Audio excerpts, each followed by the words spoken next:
In the year 60 AD, the Roman Empire was the most dominant force in the known world, expanding its borders with iron discipline and relentless power. Most local leaders chose to bow to Roman rule rather than face their strength. But in the ancient forests of Britain, one woman decided that some things were more valuable than safety. Her name was Boudica, the queen of the Iceni, and she would lead one of the most significant challenges the Roman Empire had ever faced. Boudica was a woman of noble birth, described by historians as having a striking presence and a mass of long bronze-colored hair. She was married to the ruler of the Iceni, who tried to keep peace with Rome through a treaty. But when her husband passed away, the Roman authorities ignored the agreement. They seized the Iceni lands and attempted to strip the tribe of their dignity and freedom.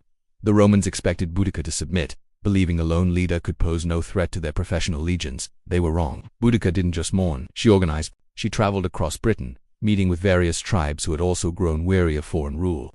Using her incredible presence and powerful speeches, she united these factions into a single, massive resistance. She reminded them of their shared history and the liberty they were about to lose. Under her banner, an army of over 100,000 people rose up, fueled by a singular goal: to reclaim their homeland. Boudica led the charge from the front, standing tall in her majestic war chariot. Her influence swept through the territories like a wildfire. Her forces marched on major Roman strongholds, including the city of Londinium, which we now know as London. One by one, these symbols of authority fell. She outmaneuvered local commanders, showing a strategic brilliance that shocked the leaders back in Rome. The emperor was reportedly so concerned by Boudica's success that he briefly considered pulling all his forces out of Britain. Eventually, the Roman governor gathered every available soldier for a final decisive confrontation. The two armies met at a location known today as Watling Street.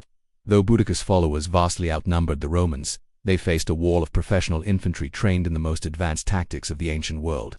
Boudica rode among her troops until the very last moment, urging them to stand firm for their families and their future. The battle was a monumental clash of raw strength against disciplined strategy. Despite their bravery, the tribal forces couldn't break the Roman line. Although the rebellion was eventually stopped, Boudica's name was etched into history forever.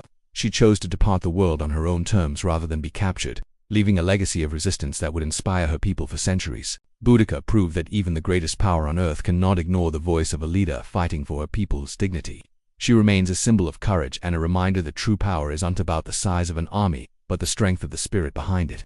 Like and subscribe for more forgotten legends.